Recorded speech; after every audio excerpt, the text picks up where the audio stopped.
Okay. So good morning. So this is our next lecture for characteristics of solid waste. So from this module, we have left over the one topic, that is characteristics of solid waste. So that point we will cover, but will not cover fully. Today we'll take the physical characteristics, and if times allow, then definitely we'll go for the chemical characteristics. Okay. So uh, as we know that solid waste is a complex and it's a multi-phase mixture because it is carrying solid kitchen waste, it is carrying the domestic waste, it is carrying the waste from the street, it is the waste carrying from the community or different industry. So it has a multi-phase and it is very complex. A variety of the waste are coming together. Okay, that's why. Because of the heterogeneous nature, why we are saying heterogeneous? We are because different matters are coming, different particles are coming. They are coming from the various sources. So that is why we are trying to say it's a heterogeneous nature of a solid waste. Determination of a composition is not easy. मतलब इतना easy नहीं होगा जैसे हम सोचते हैं कि हम उसको segregate कर देंगे. It's not that much easy. Okay. Statistical procedures are difficult, and usually procedures based on a random sampling techniques are used to determine composition. हम ज़्यादा से ज़्यादा कौन से मेथड को, कोनिंग मेथड को यूज करते हैं, एज वेल एज हम अपने क्वाड्रेंट मेथड को यूज करते हैं. Okay. So just like to obtain a sample of analysis, the waste is reduced to about 100 kg by coning and quartering. जो भी आपका वेट आया होगा उसे आपको क्या करना पड़ता है, पहले कोनिंग एंड क्वार्टरिंग मेथड से आपको रिड्यूस करना है. Now, solid waste characteristic, in order to identify the exact characteristics of municipal waste.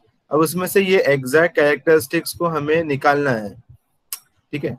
It is necessary that we analyze them in the following ways, and also it is necessary कि physico chemical and biological आपका bifurcation आपने करना ही चाहिए. Just like environmental 1 में हमने पढ़ा है regarding water. तो वाटर में हमने 3 डिफरेंट characteristics of water पढ़ा था, that is physical characteristics, then chemical characteristic and biological characteristic. In the same way, when we talk about a solid waste, then also we have to learn about these 3 characteristics only. Okay. So if we categorize this characteristics, so in physical characteristic, what are the what are the characters which will be taken care of are waste composition, density, specific weight, color, temperature, pH, moisture content, particle size, shape and component, particle size distribution, compacted waste porosity, and electric porosities. Okay. Then chemical characteristics are proximate analysis, then fusing point of ash, then ultimate analysis, and last is energy content. Now, last one is biological characteristics. So let us start with this physical characteristics. Okay. So the first one we'll see in this major part. Then we'll not take the every aspects of this characteristic. We'll see the major parts. Okay. So in that, very firstly, it came in solid waste, that is a density or a specific weight. Okay. Whenever we say density is what? Mass by volume. Okay. So mass is important as well as your volume is important. The unit may be kg per meter cube, right? So density of waste, that is its mass per unit volume, is critical factor in designing of solid waste system. Okay. The design of sanitary landfill, storage types of collection and transport vehicle, etc. Density important क्यों है हमें? अगर हमें आपका waste का density पता रहेगा तो आपको समझ में आएगा कि उस पर्टिकुलर वेस्ट को लैंडफिल में कितना हम कॉम्पैक्ट कर पाएंगे, कितना हम उसको डंप कर पाएंगे. That is important. ठीक है. वो एक डिजाइन करने के लिए हमें काम में आ जाएगा, डेंसिटी हमें पता है. तो नेक्स्ट, अगर हमको स्टोर करना है, अगर डेंसिटी ज्यादा होगी तो आप लार्ज अमाउंट ऑफ मास को, लार्ज अमाउंट वॉल्यूम को आप स्टोर कर पाओगे. अगर डेंसिटी नहीं रहेगा, कम रहेगा, तो what will happen? You require a large storage to store your waste. Okay. Now आपके डेंसिटी पे ही डिपेंड करेगा कि आपको टाइप ऑफ कलेक्शन कैसा होना चाहिए, आपको आपके वेस्ट को कैसे कलेक्ट करना चाहिए, right? Next is transport vehicle. इसी के बेस में आपको पता चलेगा कि आपका व्हीकल किस टाइप का होना चाहिए। Let us take an example. आपका जब वेस्ट को ट्रैवल मतलब वन पॉइंट से लेके दूसरे पॉइंट में अगर आपको ट्रैवल कराना है, या सामान को अगर आपको ट्रैवल मतलब ट्रांसपोर्ट करना है, देन क्या इंपॉर्टेंट रहता है, या तो व्हीकल का जो कैपेसिटी हम बात करते हैं that will be in the terms of waste, that will be in terms of mass, और that will be in the terms of volume. कोई आपको वेंडर बोलेगा कि नहीं मेरे व्हीकल का इतना कैपेसिटी है मास के टर्म में या वेट के टर्म में, या कोई वेंडर आपको बोलेगा कि मेरे व्हीकल की कैपेसिटी इतना है वॉल्यूम्स के टर्म्स में। ओके, एनी हाउ हमें मतलब डेंसिटी का रूल उसमें आ ही जाता है, क्योंकि मास भी है and as well as volume भी है। ओके, अगर डेंसिटी ज्यादा रहेगा तो आप ज्यादा मास को आप ले जा पाओगे। आई रिपीट, अगर आपका मटेरियल डेंस होगा तो larger amount of waste can be occupied in that area और दैट कलेक्शन पैन या आपका ट्रांसपोर्ट व्हीकल। ओके, सो अगर आपका डेंसिटी कम रहेगा तो what will happen, it will be in voluminous ward, उसका वॉल्यूम ज्यादा होगा। ओके, वॉल्यूम ज्यादा होगा तो आपका मे बी हो सकता है कि आपका जहाँ पे 500 केजी जा सकता था वहां सिर्फ 100 केजीज को आप भेज रहे हो। So density is matters on this. Okay, और one more thing, let us take an example. मेरे पास एक स्टेशन ए है और एक स्टेशन बी है। एक स्टेशन में 100 केजी रखा हुआ है, दूसरे स्टेशन में 500 केजी रखा हुआ है, और हमें एक ही ट्रिप में उसको लेके जाने का है। चाहे वो स्टेशन ए की बात करो स्टेशन बी की बात करो, दो स्टेशन में दो डिफरेंट आपके व्हीकल्स रखे हुए हैं। सो हमें क्या करना पड़ेगा, हमें अपना जो स्टेशन ए का वेस्ट है पूरा लोड करना पड़ेगा आपके व्हीकल में, राइट। ये सीधा लेके चले गया, लेकिन यहाँ पे 100 केजी था। नाउ व्हाट अबाउट हियर, यहाँ पे स्टेशन बी में आपका 500 केजी है। As per this you will require a 5 trip. As per station A वहां पे एक व्हीकल में पूरा वेस्ट लेके गया है, तो इसके बेस में हम बात करेंगे कि स्टेशन बी में ये 5 ट्रिप लेगा, क्योंकि वहां पे 500 केजी उसका वेट है, राइट। अगर मैं वेट के बाद टर्म्स में बात करता हूँ, सो what will happen if we compact this 500 kg in a small volume।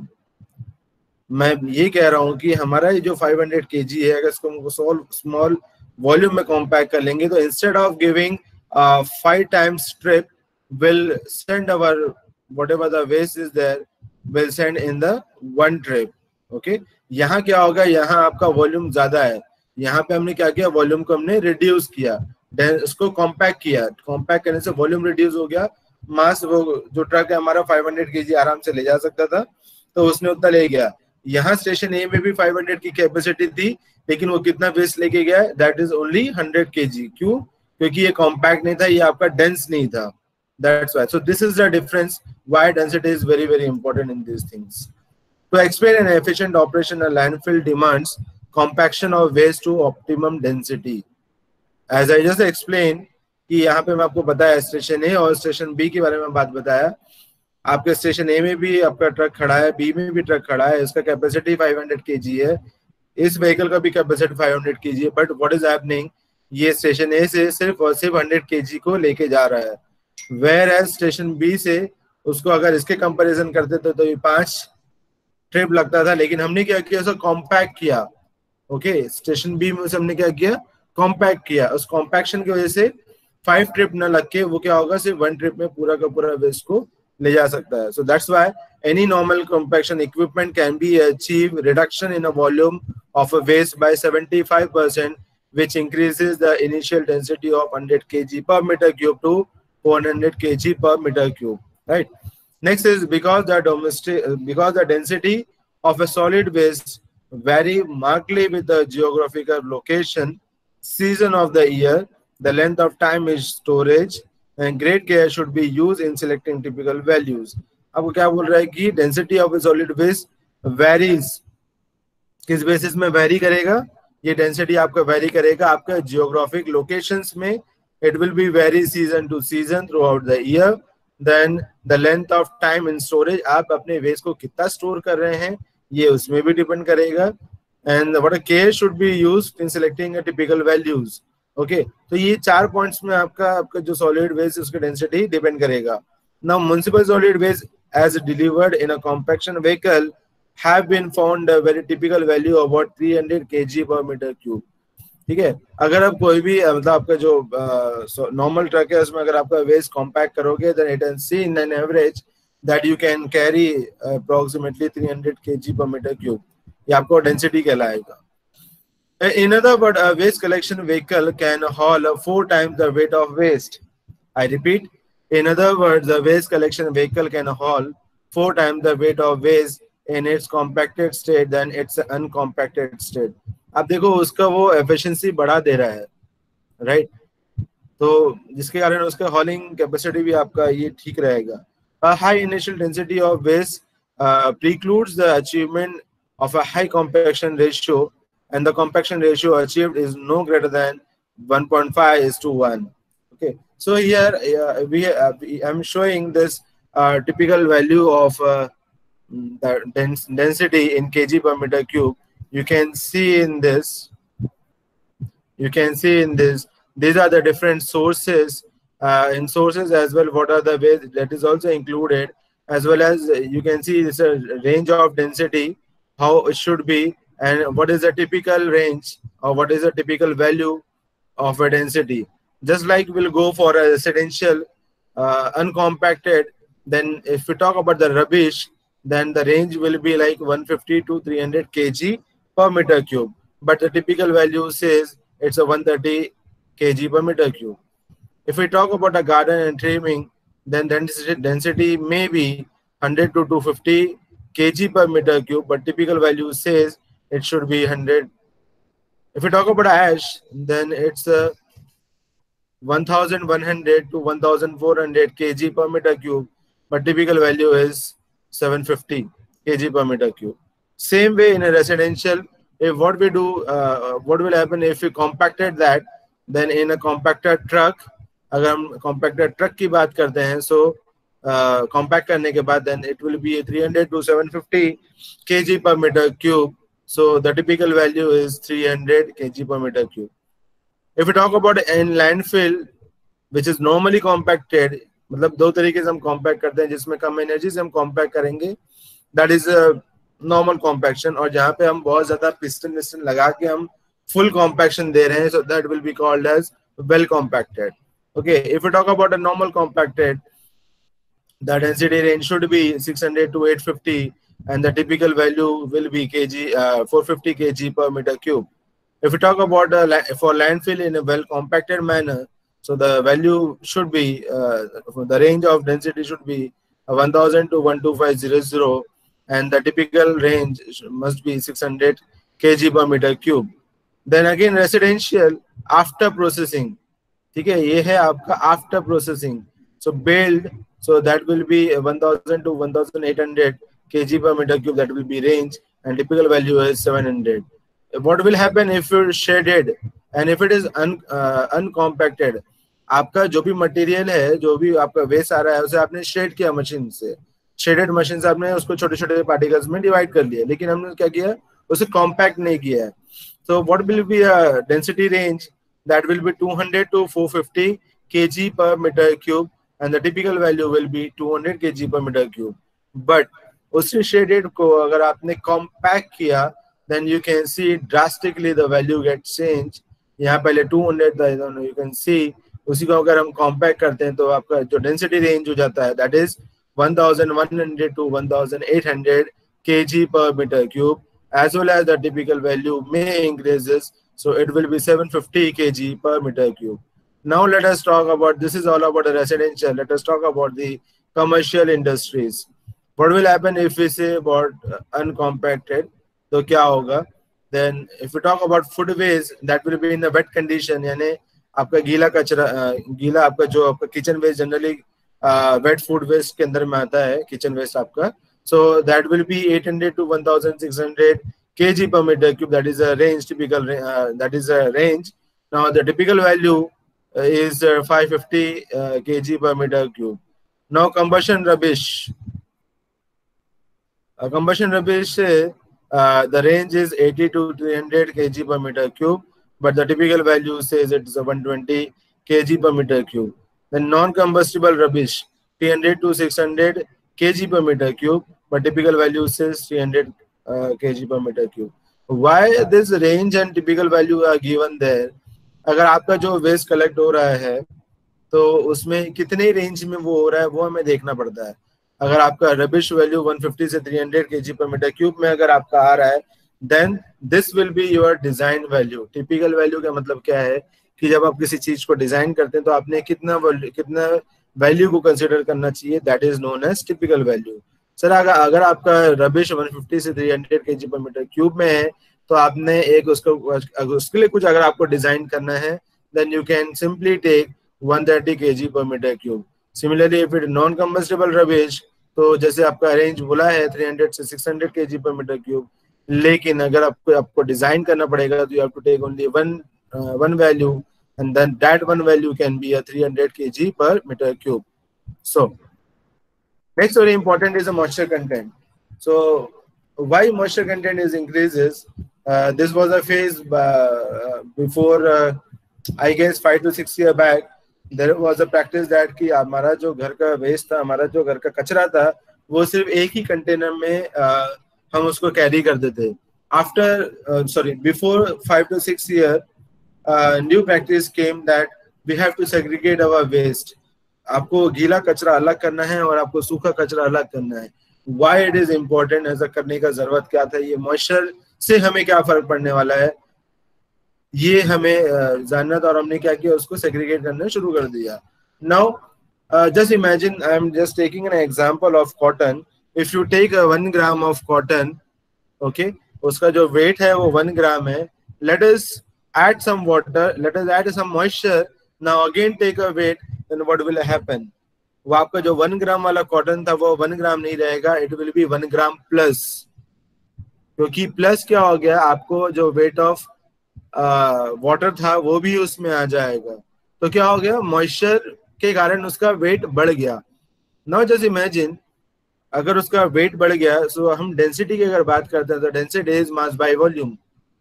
अगर आपका अगर ये बढ़ गया, आपका वेट ऑफ वाटर अगर बढ़ गया है, तो आप सोचिए डेंसिटी बढ़ेगा या घटेगा, क्योंकि वॉल्यूम आपका सेम है, right?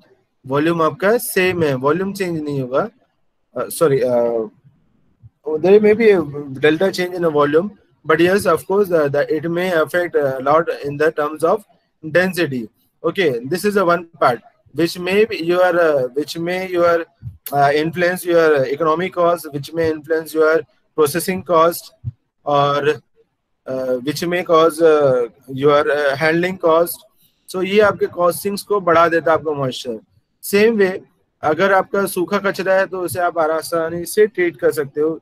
You can easily treat that dry waste, but if you talk about a wet waste, the first thing is that you have to make it dry. आपको सबसे पहले उसे ड्राई करना पड़ेगा, राइट? वो dry करने के लिए क्या करना पड़ेगा, आपको उसे बॉईल करना पड़ेगा. ये हो सकता है या आपको कुछ और मेथड प्रोवाइड करना पड़ेगा, जिसके कारण आपका जो टेम्परेचर है वो 105 डिग्री तक जाएगा या 100 डिग्री तक जाएगा. 100 डिग्री के जाने के बाद बॉइलिंग टेम्परेचर स्टार्ट होता है, एंड आफ्टर दैट वो वेपराइज होना शुरू हो जाता है. जो आपका रह गया है that is your dry part. Okay, लेकिन उस 100 डिग्री तक वाटर, आपका जो बॉइलिंग पॉइंट है वहां पहुंचने तक के आपको जो एनर्जी लगने वाला है, जो एनर्जी कंज्यूम होने वाला है, that is your extra burden in your treatment cost. समझ में आ रहा है? तो आपका वो एक्स्ट्रा बर्डन होगा आपके ट्रीटमेंट के लिए, क्योंकि उस वाटर को इवोपरेट करने के लिए आपको एनर्जी लगेगा तो आपको पैसा भी लगेगा उसके लिए, right? So that is the biggest issue, जिसकी वजह से हमने क्या किया, हमारे सोर्स लेवल में हमने उसे सेग्रीगेट करना शुरू कर दिया. The same point is mention here. It is a critical determinant in the economic feasibility of a waste treatment by incineration, because क्या होता है कि हमारा जो वेस्ट है हम क्या करते हैं, उसे इंसिनरेशन प्रोसेस में देते हैं. इंसिनरेशन प्रोसेस यानी क्या, that is a burning process, combustion process. तो उसमें आपका जो गीला वाला आपका जो वेट कंटेंट मैटर्स है, उसको पहले क्या होगा, वाटर वहां से इवोपरेट होगा by incineration, because wet wet waste consume energy for the evaporation of water. आपका जो भी सब्सटेंसेस में वाटर अटैच होगा, मॉइस्चर अटैच होगा, पहले वो इवापोरेट होगा। Okay, evaporation of water and in raising the temperature of water vapour. आपको बॉइलिंग टेम्परेचर में आके फिर आपका वेपर फॉर्म में कन्वर्ट हो जाएगा। So it requires energy. बार बार कहने का मतलब ये है कि इसमें के पीछे आपको एक्स्ट्रा एनर्जी लग रही है, जिसके कारण आपका कॉस्ट को बढ़ाएगा वो। A typical range of moisture content is 20 to 40%. It's a normal typical range. ये आपका एक range है 20 से 40%. However, values greater than 40% are not uncommon. कई सारा waste है आपको 40% के ऊपर भी देखेगा, but that is very uncommon. Moisture content is defined as the ratio of the weight of water to the total weight of the water. आपने geotech में भी प्रैक्टिकल किया है जहां पे आपने मॉइस्चर कंटेंट निकाला था। इन द सेम वे, जहां वहां पे जैसे आप मॉइस्चर कंटेंट निकालते हो, in the same way you have to find out the moisture content as for your waste. तो जैसे ही सैम्पलिंग होता है, सैम्पलिंग कैसे करते हैं हम लोग? क्वाड्रेंट मेथड से करते हैं, जो हमने लास्ट लेक्चर में लिया था। उससे आप क्या करोगे, थोड़ा सा माइक्रो लेवल में आपका सैंपल कलेक्ट हो जाएगा। That will be a true representation of your that heap और पाइल। देन उसमें से आपने क्या करना है, उस पहले आपके एम्प्टी कंटेनर जो होगा उसका आपने वेट लेना है। फिर उस एम्प्टी कंटेनर में उसको आप 2/3 आपका वेस्ट जो भी है उसको फिलअप कर दीजिए। Then again take a weight, तो वो आपका W2 हो जाएगा। Then you keep on your oven for 24 hours at 105 degrees centigrade, and after 24 hours you remove it and then again take a weight, so that will be dry weight. तो ऐसे आपके पास में 3 weight आ गया, W1, W2, W3. I repeat, W1 will be the empty weight of container, W2 will be the wet weight, and W3 is a dry weight. Now आपको moisture content जब निकालना होता है तो उसका फॉर्मूला होता है आपका weight of water divided by weight of dry content. Okay, weight of water divided by weight of dry content. So आपका weight of water निकलेगा कैसे? आपका weight of water निकलेगा आपका W3 minus W1. Am I right or wrong? No, it is W3 minus W2. अगर आप ये करोगे तो आपको weight of water जो रहेगा वो मिलेगा। ओके, वो क्यों मिलेगा? क्योंकि WT में सिंपली आपका कंटेनर का वेट था और आपका वेट वेट का वाटर वेट था। देन W3 में आपका वेट ऑफ कंटेनर भी है और आपका ड्राई वेट है। सो आपका container weight will get cancel, बचेगा क्या आपका wet weight minus dry weight. अभी लेकिन अगर इन दोनों का माइनस करते हैं तो आपका जो बचा हुआ वाटर है वो आपको आसानी से मिल जाएगा। So you can use this formula which is already you have studied in your GT1 as well GT2. So the same formula you will use for the solid waste. Okay, now this is some typical values in the terms of percentage for the moisture content. Let us talk one by one. If you talk about food waste, the percentage weight will be what? 15%, and moisture content percentage will be what? 70%. Okay, if you talk about paper, तो ये जैसे आपका component है, तो ये component, अगर ये component है, इस कंपोनेंट को अगर हम 100% कंसीडर करेंगे, देन ये सबका इंडिविजुअल परसेंटेज वेट है। This is your individual percentage weight of the 100% of the full waste. Okay, and उसमें से ये बताने की कोशिश किया है कि उसमें मॉइस्चर कंटेंट कितने परसेंटेज में हो सकता है। Okay, so if it is 100%, then उसमें से आपका 15% is your food waste. Municipal solid waste के बाइफर्केशन नहीं है। ओके, सो मॉइस्चर कंटेंट में be present for 70%। Next is paper. The percent weight, आपके घरों में सबसे ज्यादा जो कचरा निकलता है दैट इज ऑफ दिस आपका स्टेशनरी पेपर, क्योंकि बच्चे रहते हैं, देन न्यूज़पेपर हमारा आता है, देन घर में जेंट्स लोग हो या फीमेल जो भी होगा वर्किंग में जो होंगे, उनके घर का काम, उनका ऑफिस का काम भी वो घर में लेके आते हैं। सो अगेन पेपर्स का ही वेस्टेज ज्यादा आएगा। That's why it is considered as a maximum weight. And उसके बाद तो फूड वेस्ट तो रहेगा ही, क्योंकि सभी डिपेंडेंट है हमारे फूड में। दैट्स व्हाई 15% आपका फूड वेस्ट रहेगा।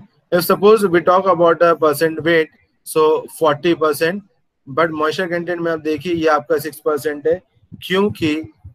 क्योंकि हम तो ऐसा तो नहीं करते, हमारा जो भी स्टेशनरी होगा पानी में जाके मिला देंगे या पानी उस पर फेंक देंगे, कभी ऐसा होता नहीं है। So that's why you can see it is very minimum, that is only 6%। Food waste क्या होता है नॉर्मली, हमारा जो कुकिंग होता है वो पानी के साथ में ही होता है, दैट्स व्हाई उसमें मॉइस्चर कंटेंट आपका ज्यादा होता है। Next is cardboard. Again, the percentage weight is 4% and the moisture content percentage is 5. Okay, the same is happening in the paper, वो आपके कार्डबोर्ड के साथ में ही है। Now ये जो आपको दिख रहा है जो 6% है 5%, from where it is coming, this is coming from the atmosphere. ये कोई ऐसा नहीं कि पानी फेंक दिया किसी ने या कुछ और हो गया, no it's not like that, this is coming from your atmosphere. आपके घर के एटमॉस्फेयर ह्यूमिडिटी के कारण इतना परसेंटेज कुछ तो भी वो उसमें एब्जॉर्ब कर लेता है वो काफी लंबे समय तक रहने से। The next is plastic, so percent weight is 3% and about a textile, so this will be 2%, then moisture content percentage will be, sorry, textile 2% and then moisture content percentage is 10%. Again the waste is coming from the textile, यानी आपके घरों के जो clothes है चितड़े होंगे, कुछ मतलब कतरन होगा, वो सब के बारे में बात कर रहे हैं। समहाउ कभी ना कभी आपके फ्लोर का जो मॉइस्चर होगा वो आ सकता है उसमें, या आपका जो एटमॉस्फेयर वाला मॉइस्चर है वो आ सकता है उसमें। सो दैट्स व्हाई टेक्सटाइल में ये इतना मॉइस्चर कंटेंट आपको प्रेजेंट है। Now next is rubber, so percentage weight will be 0.5, moisture content will be 2। Leather, again leather का भी परसेंटेज वेट आपका 0.5, लेकिन मॉइस्चर कंटेंट सबसे ज्यादा है देखो लेदर, क्योंकि मॉइस्चर को एब्जॉर्ब करता है, उसका नेचर है, that's why. Okay, then garden trimming, yes of course percentage weight is 12।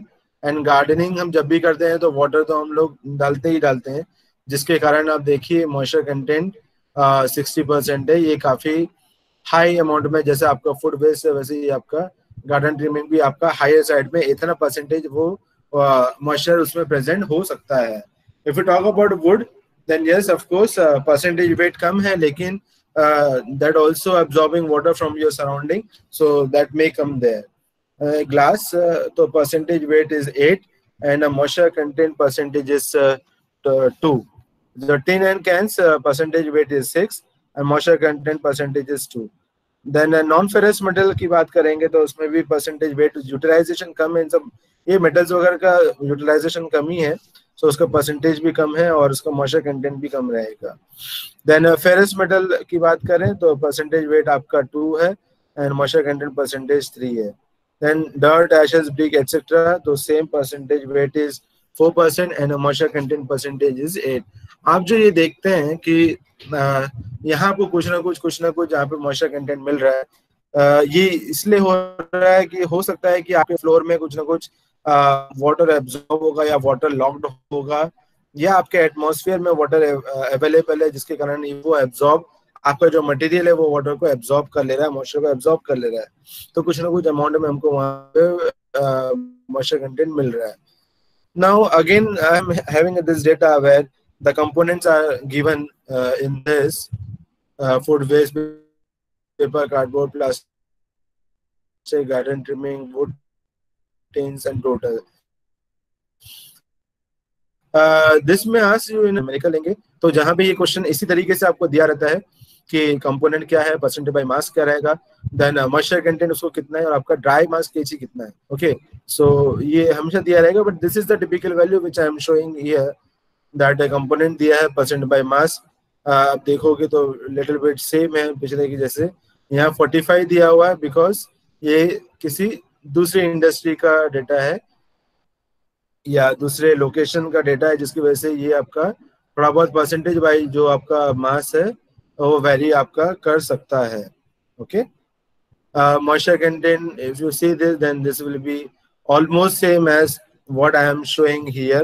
अगर आपको न्यूमेरिकल में आता भी है और अगर आपको moisture content नहीं दिया है और अगर moisture content का रिक्वायरमेंट है then yes of course आपको ये वैल्यूज को याद करना पड़ेगा and then you have to keep this value in your mind and then you have to solve it। That is quite possible, this can be asked like this in exam। Then dry mass दिया हुआ है in terms of kg, It will be also vary from location to location, habit to habit. There are so many other factors from where it can be a dependent parameter. Okay, now that is all about the moisture content.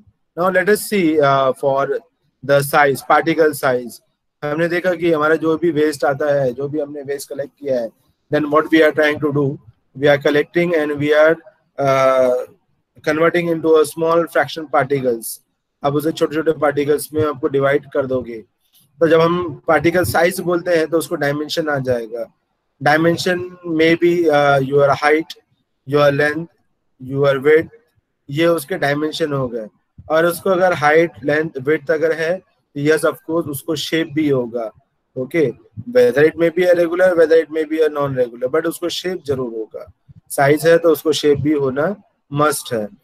The size and the size distribution of the component material in solid waste are an important consideration in the recovery of material, especially with the mechanical means such as trommel screen and a magnetic separator.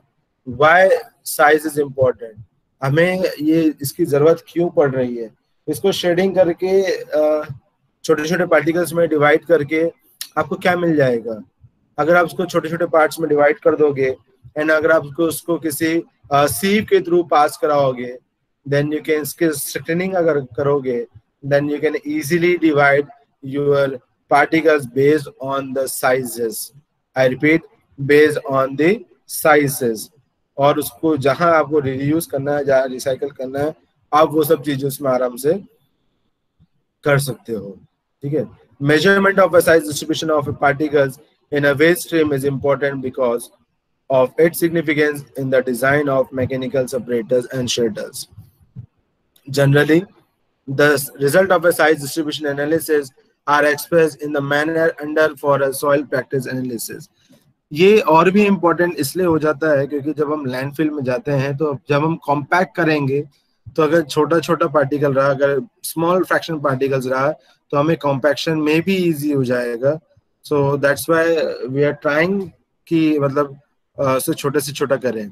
Even जब उसे हम थोड़ा सा fraction particles में डालते हैं तो उस फ्रैक्शन पार्टिकल से हमें when we are trying to recycle our material or when try to identify the material based on the recyclable part, reuse part, तो वहाँ पे भी उसे कलेक्ट करने में easy हो जाता है.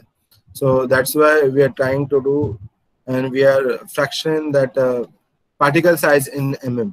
Okay, that is to say there are expressed as a plot of a particle size against a percentage less than a given value.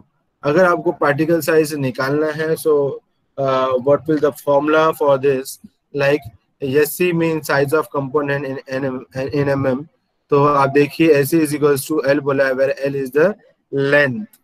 ठीक है, वो आपका एक डायमेंशन में भी हो सकता है, लेंथ में भी हो सकता है, वो आपका 2 डायमेंशन में भी हो सकता है, वो आपका 3 डायमेंशन में भी हो सकता है. So if you see next formula, SC is equals to L plus W divided by 2. What is L? L is the length and W is the width. That is divided by 2. वो भी आएगा, that is the size of component. Then next is SC. Here length is considered, width is considered, as well as the height of the particle is also considered, and that will be divided by 3. So again in mm only. SC is equals to, one more formula is there, length into width to the power 1 by 2. So again it will be in mm. And one more formula is there, SC is equals to LWH to the power 1 by 3. So these are the formula which are using as a thumb rule in the municipal solid waste management. Okay. The size of a waste component may be defined by one or more of the following measures. So what are the different measures which have taken? Like the major means of a controlling particle size is through shredding. आपको अगर आपके particle size को control करना है तो उसको best part है आपका शेडिंग कीजिए उसको.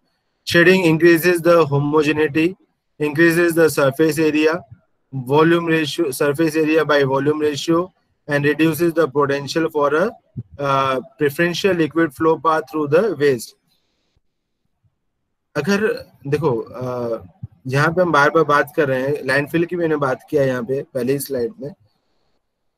इसका फायदा क्या होगा कि छोटे छोटे पार्ट्स में रहेगा, जब हम उसे कॉम्पैक्ट करेंगे, ठीक है, जब उसे हम कॉम्पैक्ट करेंगे तो वो लैंडफिल में उसका डेंसिटी को क्या कर देगा, वो बढ़ा देगा।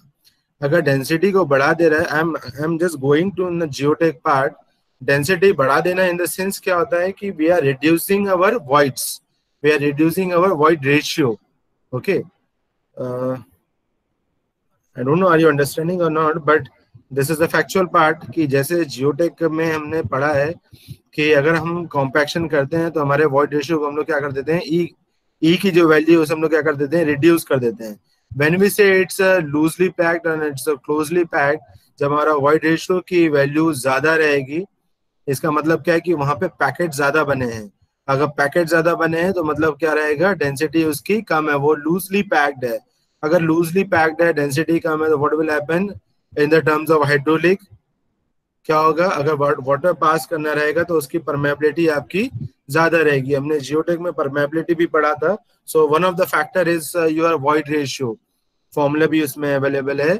अगर आपका वॉइड रेशियो ज्यादा रहेगा then a is directly proportional, sorry, permeability is directly proportional to your void ratio. अगर वॉइड रेशियो ज्यादा रहेगा तो आपका परमेबिलिटी ज्यादा होगा, सीपेज ज्यादा होगा। वॉइड रेशियो कम होगा तो आपका परमेबिलिटी कम होगा, आपका सीपेज भी कम होगा। इन the same way, in the same fashion, अगर ये आप सोचो अगर बड़े पार्टिकल साइज रहेंगे तो this is a bigger chance that कि उसमें वॉइड्स होने के चांसेस बढ़ जाएंगे, गैप होने के चांसेस बढ़ जाएंगे। तो हम क्या करते हैं कि हमारे पार्टिकल्स को शेडेड कर देते हैं, छोटे छोटे पार्ट्स में शेड कर देते हैं, देन उसको हम कॉम्पैक्ट करते हैं। तो वो इतना क्लोजली कॉम्पैक्ट हो जाता है कि जब बारिश के दिनों में भी अगर बारिश हो गई है तो लैंड फिलिंग में भी अगर पानी अगर पर्कुलेट भी हो रहा है, सो that will restrict the percolation of the water, that will restrict the seepage of the water. That's why it is very necessary कि आपको उसे कॉम्पैक्ट करना चाहिए, पर कॉम्पैक्ट के पहले उसे आपको शेडेड भी करना चाहिए। Okay, so that is the whole concept beyond that. But the smaller particles allow a high packing density which increase water movement, bacterial movement and bacterial access to substrate. So this is all about the size of the particle size. Now there are a few more characteristics like optical property. Optical property can be used to segregate opaque material from transparent substances which could be predominantly contain glass and plastic. आप जो optical property क्यों देख रहे हैं, ताकि जब आप उसे कन्वेयर बेल्ट में डालोगे और आप जब उसे ग्लास और प्लास्टिक को एक्सट्रैक्ट बाहर निकालने की कोशिश करोगे तो आपको ऑप्टिकल प्रॉपर्टीज पता होना चाहिए। Then next is magnetic separator. अगर आपके वेस्ट को आपने आपके मैग्नेटिक आपके कन्वेयर बेल्ट में डाल दिया एंड उसके ऊपर में मैग्नेट सेपरेटर्स यूज किए, तो क्या करेगा वो मैग्नेट, आप कचरे में भी डालो, कभी बचपन में अगर आपने किया होगा शायद आपको ध्यान में होगा, या अगर बाई क्रेजीनेस अगर आपको अभी करना है then you can do that. आप मैग्नेट को क्या करो कि इसको थ्रेड बांधो या किसी लकड़ी से बांधो एंड उसको कचरे में आप डाल दीजिए, या आप नॉर्मली आपके सैंड में डालिए या धूल मिट्टी में कहीं भी डालिए, तो जितना भी मैग्नेटिक कंटेंट उसमें अवेलेबल होगा उस पर्टिकुलर लोकेशन में, वो उसके साथ में क्या हो जाएगा, बाहर आ जाएगा। The same phenomena is using in this solid waste management, जहां पे आपको आयरन रिलेटेड मटेरियल जितना भी मैग्नेटिक कैरेक्टरिस्टिक वाले जो मटेरियल्स है उसे आप इजीली वहां से रिमूव कर सकते हो। So yes, this characteristic also we need to understand, we need to learn. So next is shape. मैंने जैसे बताया साइज है तो फिर शेप भी होगा, तो शेप क्योंकि इसमें लेंथ आ गया, हाइट आ गया, विड्थ आ गया, तो डेफिनेटली वो शेप भी होगा। लेकिन वो शेप कैसा है उसे भी हमें सेग्रीगेट करना चाहिए, whether it is a flaky particle or non-flaky particle. Shapes can be used for segregation as the flaky substances will behave differently compared to a non-flaky substances. Again आप देखो, अगर आपका फ्लेकी पार्टिकल्स रहेगा तो compaction में कैसे behave करेगा, अगर नॉन फ्लेकी पार्टिकल्स है आपके कॉम्पैक्शन में कैसे बिहेव करेगा, that you can see. Now next is permeability of a compacted waste. The hydraulic conductivity of a compacted waste is an important physical property because it governs the movement of a liquid and a gases in a landfill. अभी आपका जो landfill होता है तो इसमें दो form generally release होता है, that is one is gases CH4 के फॉर्म में निकलेगा और दूसरा है आपका liquid, that will be in the form of leachate. तो आपका लिचेट जनरेशन भी होगा और आपका गैस फॉर्मेशन भी होगा। Okay, So permeability depend on the other properties of the solid material includes pore size distribution, surface area and porosity. अगर उसको पोरोसिटी है या वॉइड रेशियो अगर है तो आपका परमेबिलिटी ज्यादा होगा, नहीं है तो फिर आपका परमेबिलिटी कम होगा. But as per this formula this coefficient of permeability is directly proportional to what? It is directly proportional to C, it is directly proportional to D, gamma, mu, and this small k. Now, what are the notations of C? Or what is the K? K is the coefficient of permeability. Okay, what is C? C is a dimensional constant or a shape factor. D is the average size of pores. Then gamma is a specific weight of water. Then mu is the dynamic viscosity of water. K is the intrinsic permeability. So yes, porosity is also very important. Then compressibility of permeability is very important. So next term comes in the terms of porosity. Again, it is linked with density as well in terms of permeability. वहाँ पे भी हमने बार-बार इसे discuss कर लिया है. It is represent the amount of voids per unit overall volume of material. Okay, the porosity of municipal solid waste varies typically from 0.4 to 0.67. आपका porosity इतना होना चाहिए. What will happen if porosity is 0? क्या होगा? What will happen if porosity is 1? Then what will happen?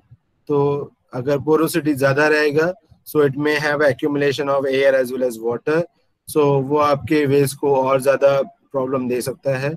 अगर porosity की value 0 है, इसका मतलब क्या है कि वो पूरा तरीके से आपका लाइनिंग मटेरियल है, यानी कि नॉन परवियस मटेरियल है. So it depends on the those properties as well. Now this is a typical formula. हमने जियोटेक 1 में भी पढ़ा होगा. आपके फर्स्ट यूनिट में ही कुछ डेफिनेशन दिया हुआ है. Whereas this is the relation between porosity and the void ratio. ये एज पर डेफिनेशन है पोरोसिटीज के हिसाब से E divided by 1 plus E, where is the E is the void ratio of the solid waste.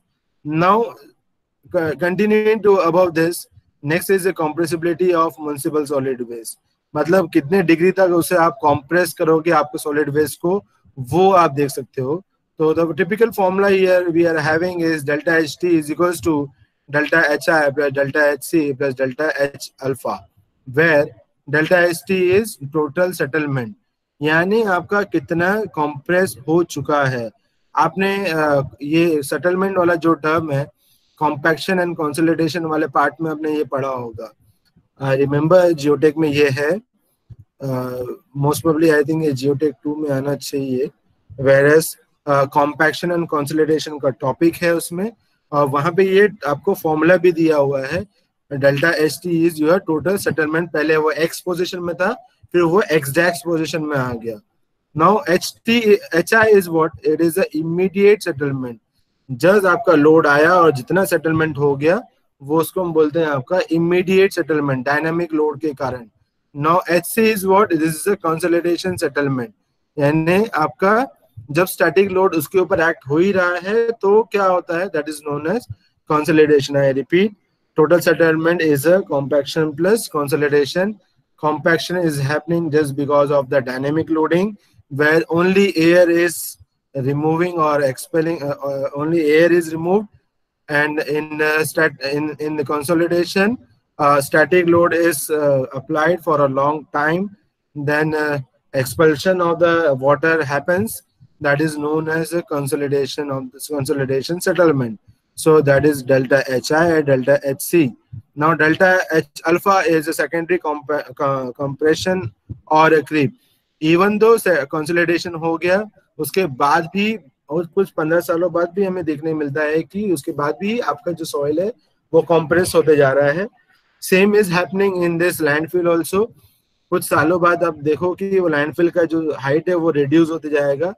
So that will be your secondary compression or creep. Okay, so for this C dash alpha is equals to delta H by H0 multiplied by log T2 by T1 is equals to C alpha by 1 plus E0 C alpha. What is C dash alpha? It's a secondary compression. इसके बारे में बात कर रहे हैं। And modified secondary compression index, okay, T1 and T2 are starting and ending times, क्योंकि आपका settlement हो रहा है तो कितने टाइम में सेटलमेंट हो रहा है, that is also important. So T1 and T2 important है उसका रेट पता करने के लिए। So this is all about the compressibility part. So till here it is completely physical characteristics, okay. इसके आगे जो हम देखेंगे, this is the chemical characteristics, whereas we will see here 4 points: ultimate characteristics, then ultimate characteristics, then your proximate analysis, then your fusing point, and last one is energy recovery. So here we'll see the 4 points. So we'll start with the number 1, that is the ultimate analysis. So this terms gives this refers to an analysis of waste to determine the proportion of carbon, hydrogen, oxygen, nitrogen, sulphur. आपको ये 5 element के आपका analysis करते हैं, that is known as your ultimate analysis. I repeat, what you are trying to find out here, you are trying to find out the carbon content, hydrogen content, oxygen content, nitrogen content, and sulfur content. And the analysis is done to make a mass balance calculation for chemical or thermal process. आप ये ध्यान रखिए, आपका जो thermal process है या chemical process है, इसी के लिए यही सब चीजें इंपॉर्टेंट है: carbon, hydrogen, oxygen, nitrogen and sulphur. Carbon, hydrogen आपके कोई भी मेटल्स में प्रेजेंट होता ही है। आप कार्बन तो आपके कोई भी बर्निंग मटेरियल में कार्बन रहेगा, एज वेल एज उसमें हाइड्रोजन कंटेंट भी रहता है। बर्निंग होता है तो हाइड्रोजन कंटेंट भी रहता है। ऑक्सीजन की वजह से बर्निंग होता है, देन नाइट्रोजन एंड सल्फर वहां से आपका एमिट करता है। So anyhow you have to find out these basic 5 elements in the ultimate analysis. Besides, it is necessary to determine an ash fraction because of its potential harmful environmental effect. हमें ये ultimate analysis में ash निकाल रहे हैं। Ash is what? Ash is in terms of carbon only. Okay, so ash आप निकाल रहे हो, क्यों निकाल रहे हो? Because कहीं ना कहीं हम अपने इस ash को जब dispose of करते हैं तो हमारा environment काफी हार्म हो जाता है, हमारे एनवायरनमेंट को बहुत हार्म हो जाता है, कहीं ना कहीं कुछ ना कुछ डिग्रेड होता है। So brought about by the presence of a toxic metal such as cadmium, chromium, mercury, nickel, lead, tin and zinc. अगर आपके वेस्ट में, अगर ये आपके स्लज में ये सब चीजें आ रही है, तो आपको अल्टीमेट एनालिसिस के अंदर में ये पार्ट को भी निकाल लेना, मतलब ये पार्ट को भी एनालिसिस कर लेना चाहिए: cadmium, chromium, mercury, nickel, lead and zinc, because all these are the toxic elements which all as per as periodic table, ये सब के सब आपके एक ही heavy element जो है एक ही periodic table के एक ही ग्रुप में बिलोंग करते हैं। so हमें ये इसको भी आइडेंटिफाई करना चाहिए, इसका भी एनालिसिस करना चाहिए। note that other metals like iron, magnesium etc may also be present but they are non toxic। मतलब कैसा है, iron, magnesium, this is very common, मतलब अगर नहीं भी निकाला तो नॉट एन इशू। इनका कहना है कि आपने उसको भी इंक्लूड करना चाहिए, बट अगर नहीं भी किया then that's not a big deal, क्योंकि iron, manganese is very common and it is amendment in the nature. Okay, and that is the first thing is non toxic, तो इससे कोई प्रॉब्लम नहीं है। आयरन, मैग्नीशियम अपने body के लिए भी अच्छा है, कोई दिक्कत नहीं है, एनवायरनमेंट के लिए भी अच्छा है। बट ये सारी जो चीजें हैं, cadmium, chromium, mercury, nickel, lead, zinc, this is not good for human health और for environmental health. Okay, the result are used to categorize the chemical composition of the organic matter in municipal solid waste, used to define a proper mix of waste material to achieve a suitable C/N ratio। जब भी हम biological process की बात करते हैं तो biological process में ये आपका रेशियो हमेशा आ जाता है, that is C/N। Carbon to nitrogen ratio क्या है वो हम देखते हैं। क्यों ऐसे देखते हैं? अगर C/N रेशियो अगर अच्छा होगा तो आपका वो बायोडिग्रेडेबल मटेरियल होगा। C/N की रेशियो कम से कम होगी, then it is a non biodegradable material. ऐसे मटेरियल्स को आपने क्या करना चाहिए? इंसिनरेशन प्रोसेस के लिए भेज देना चाहिए। अगर C/N रेशियो की वैल्यू अच्छी है then it will be go for the your composting part. That's why C/N ratio हम निकालते ही निकालते हैं। Okay, then analysis for solid waste for a carbon, hydrogen, nitrogen and sulphur can be done using CHNS analyser. ये एक आपका एक instrument है, this is your instrument CHNS analyser. ये क्या निकालने के लिए यूज किया जाता है? As It is name in his name as well. C for carbon, H for hydrogen, N for nitrogen, and S for sulfur. तो ये जो आपका CHNS एनालाइजर है, ये आपके carbon, hydrogen, nitrogen and sulphur को आइडेंटिफाई करने के लिए यूज किया जाता है. In the absence of such equipment, chemical formula for solid waste can be calculated. अगर आपके पास में ये अगर एनालाइजर नहीं होगा, not an issue. उसका एक theoretical methods भी है, मतलब फॉर्मूला दिया हुआ है, thumb rules कुछ दिए हुए हैं. We have to use those thumb rules, those equation, and based on that you can do calculation. और आप अपना readings, आपको कुछ तो भी आपके जो values है वो आप दे सकते हो. Now here I am showing some typical values of ultimate analysis, like elements में आप देखिए तो ये जो मैं बार बार पिछले स्लाइड्स में कह रहा हूँ वो सब हमने मेंशन कर दिया है. Carbon, hydrogen, oxygen, nitrogen, sulphur, ashes.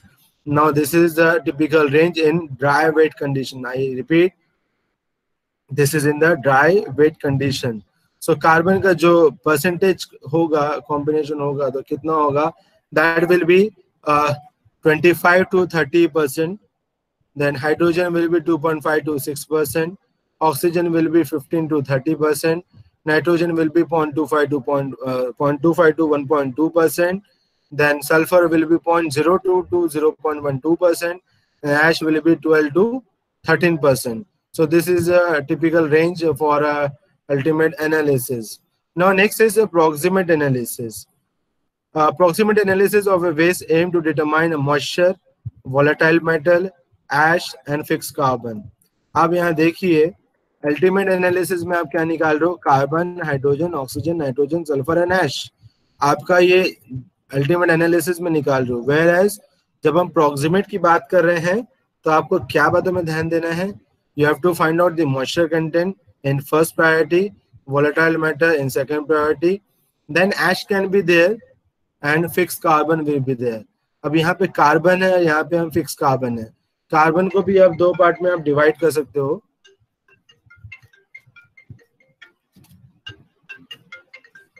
Carbon को आप दो पार्ट में डिवाइड कर सकते हो. One is normal carbon, another is fix carbon. Carbon में भी ऐसा है कि आप कार्बन को फर्दर आपने बर्न किया है, वो मे भी ऐसा हो सकता है कि वो अनबर्न रह गया होगा, लेकिन आप दोबारा उसको जब बर्निंग करोगे तो वो फुल्ली कंबस्ट हो जाएगा. Okay, so that will be a fully combustible fix carbon. Let us take an example. मैं एक एग्जांपल लेने की कोशिश करता हूँ. घरों में कभी दिया जलाओ आप या कैंडल जलाइए आप, बेटर है कि आप दिया जला लो और दिया जलाने के बाद आप उसके ऊपर में ऐसा हाथ रख दो. Sometime after sometime you will see that कि आपके हाथ के नीचे में, आपके हथेली में ब्लैक कलर का कार्बन जमा हो जाएगा. That is known as sooting. Soot उसको बोलते हैं हम, सूट. और जनरली उसको काजल के तौर पे भी यूज किया जाता है. That is known as soot. That is known as soot. तो सूट में क्या होता है कि what is this? This is a carbon, but this is unburn carbon. वो फुल्ली कंबस्ट नहीं हुआ है, लेकिन अगर उसी को अगर हम पूरा बर्न करेंगे और फिर कुछ रेसिड्यू रह जाता है, then that will be sometimes termed as ash or sometimes it termed as a fixed carbon. ash में अगर पूरा सिर्फ और सिर्फ फिक्स कार्बन है तो ठीक है, लेकिन बहुत बार क्या होता है ash के साथ दूसरे मेटल्स भी मिक्स हो जाते हैं, तो उसको फिर फिक्स कार्बन हम नहीं बोल सकते, तो सिंपली हमको ash कहना पड़ेगा, क्योंकि फ्लाई एश भी है. तो that is a mixture of, that is not a fixed carbon, that is something else. So pond ash हो जाता है, fly ash हो जाता है. So the other forms are there. That's why थोड़ा confusing है, इसलिए fixed carbon को एक simple formation बनाया गया है. This is important in evaluating the combustion properties of a waste or refuse derived fuel. देखो, this is important in evaluating the combustible property of the waste or refuse derived fuel. आपके percentage या fix carbon percentage के हिसाब से आप बता पाओगे कि बाद में उसको हम आगे यूज कर पाएंगे कि यूज नहीं कर पाएंगे. आप उसको आरडीएफ करके यूज कर पाओगे या नहीं कर पाओगे. That's why the fraction of interest are. अब ये प्रॉक्सिमेट एनालिसिस किस पे डिपेंड करेगा? Now this will depend on what moisture content which adds weight to a waste without increasing its heating value, and evaporation of the waste reduces the heat release from the fuel. See, endothermic and exothermic, they are two processes. Endothermic यानी क्या? जो heat को absorb करता है. Exothermic यानी क्या? जो heat को रिलीज करता है. अब अगर आपको मॉइस्चर कंटेंट रहेगा तो क्या करेगा वो? पहले तो हीट को एब्जॉर्ब करेगा, जब वो पूरा ड्राई हो जाएगा तब जाके वो हीट को रिलीज करेगा। सो ये थोड़ा सा मैटर आता है उसमें। Fuel ash which add a weight of what which add a weight without generating any heat during a combustion. Now, typically I'm showing some values of of approximate analysis, like type of waste में यहाँ पे mention किया हमने, mix food हो गया, mix paper हो गया, mix plastic हो गया, यार्ड वेस्ट हो गया, ग्लास हो गया, रेसिडेंशियल म्युनिसिपल सॉलिड वेस्ट हो गया। सो वैल्यूज आर गिवन जो हमने फर्स्ट टेबल में देखा था वैसा, लेकिन addition to this here I have kept volatile matters, the value of volatile matters, the value of fixed carbon as well as the values of the ash. Let us see for a mixed food. अगर mix food की बात करते हैं तो 70% आपका क्या रहेगा, उसमें मॉइस्चर कंटेंट रहेगा। उसमें से आपका जो 21.4% है वो आपका मिक्स फूड का 21.4% जो रहेगा वो वोलेटाइल मैटर रहेगा। ठीक है, अभी 3.6 जो रहेगा that is your fix carbon, and the last is 5% जो होता है आपका एश। अगर इस एश को दोबारा से अगर आप कंबस्ट करोगे तो उसमें जो कार्बन रह जाएगा, sorry that is not funda, carbon fixed carbon as well as last is ash, so that will be a 5%. now if we talk about mixed paper तो moisture उसमें 10.2 है, हमने पहले भी देखा था 10 था उसमें। then volatile is 75.9 almost 76, then carbon is 8.4 and ash is 5.4। ठीक है, then mixed plastic is 0.2, 95.8, carbon is 2, ash is 2। आप देखिए वोलेटाइल मैटर सबसे ज्यादा है इसमें। If you talk about yard waste then moisture में देखिए 60% है, वोलेटाइल 42% है, कार्बन 7% है and ash is 0.4%। If you talk about a glass the moisture is 2, volatile metal बिल्कुल नहीं रहेगा उसमें। वोलेटाइल मेटल जनरली आता कहाँ है, जहाँ पे आपका बायोडिग्रेडेबल मेटल्स है ना वहां पे आता है। तो यहाँ पे ग्लास में कोई बायोडिग्रेडेबल चीजें है नहीं तो वोलेटाइल कुछ आएगा नहीं उसमें। Same thing is happening with carbon. Fix carbon आपको मिलता कहाँ है, जो आपका बायोडिग्रेडेबल मटेरियल होता है उसमें आपको फिक्स कार्बन मिलता है। सो यहाँ पे भी नहीं है। सो जो भी अगर आप बर्न करोगे तो या तो मॉइस्चर 2% मिलेगा और बाकी आपका 98% जो है वो आपको क्या मिलेगा, एश मिलेगा। Then residential municipal solid waste moisture content is 21, then volatile is 52 and carbon is 7, ash is 20। If you see this तो मिक्स फूड में हमें सबसे हमें ये पता चलता है इस एनालिसिस के थ्रू कि हमारा मॉइस्चर कंटेंट हमारे फूड में ज्यादा रहता है। If you talk about paper then you can see कि यहाँ पे ऑलमोस्ट 76% जो है दैट इज वोलेटाइल मैटर, ये आपका वोलेटाइल मैटर है इसमें। Then if you talk about mix plastic तो again it is a volatile matter, जो वोलेटाइल हो जाएगा, जो वैनिश हो जाएगा। Then yard waste here you can see is a moisture content and 40% of volatile.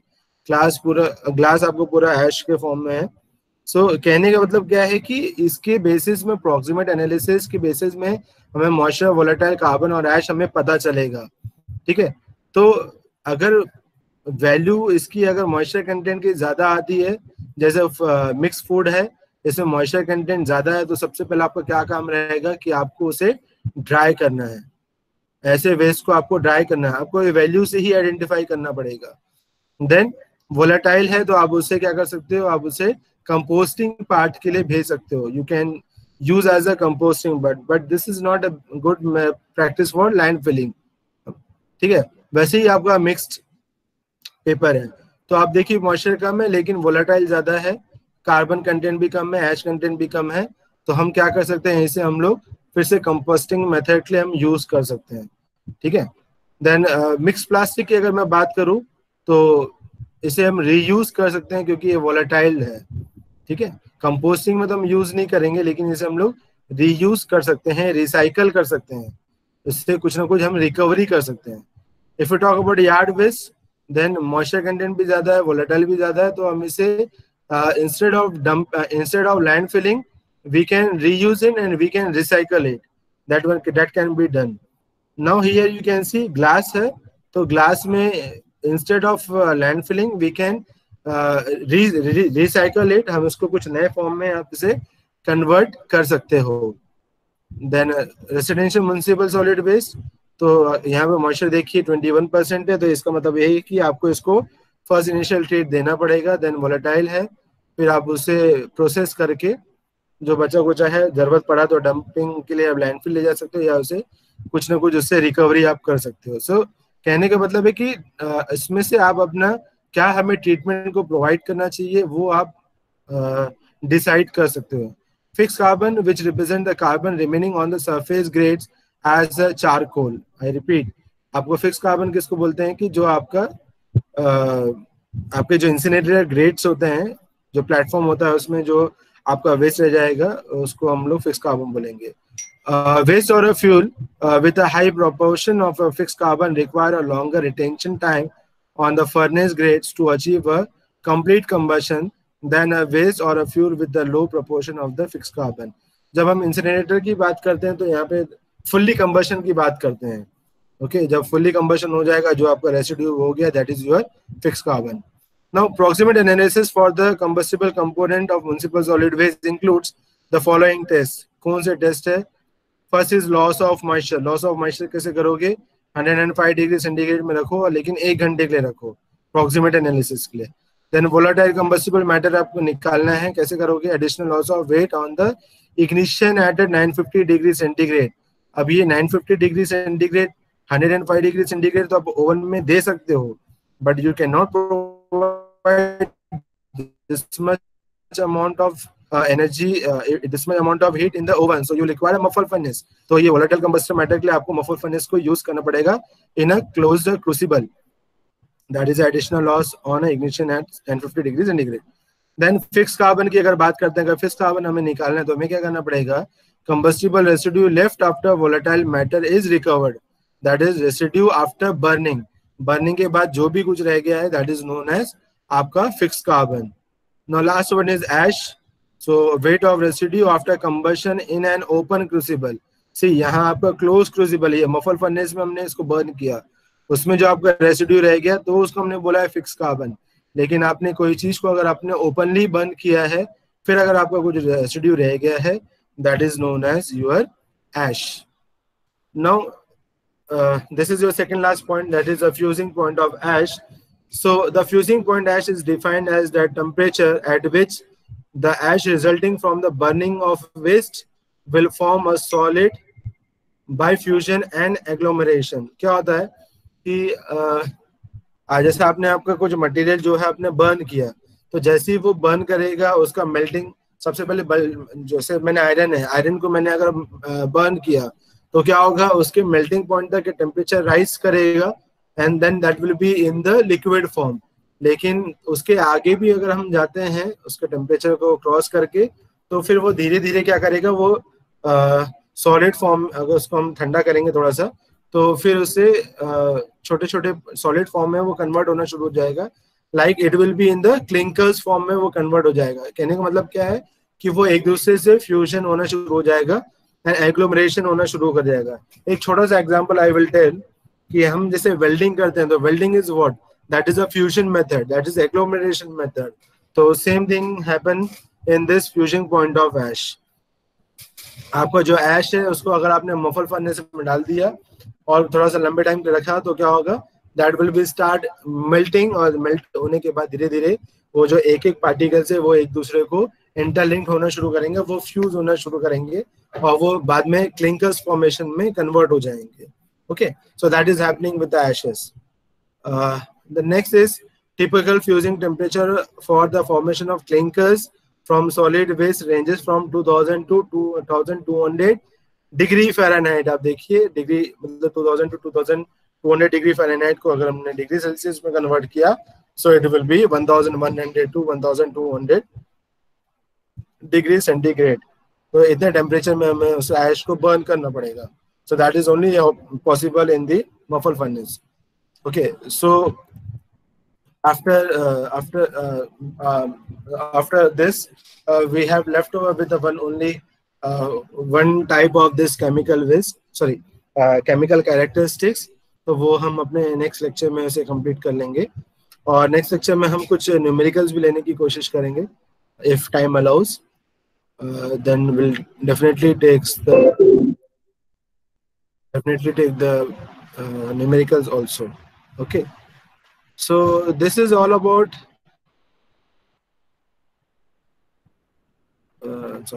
this is all about today's lecture. If anybody wants to ask question, then you may ask.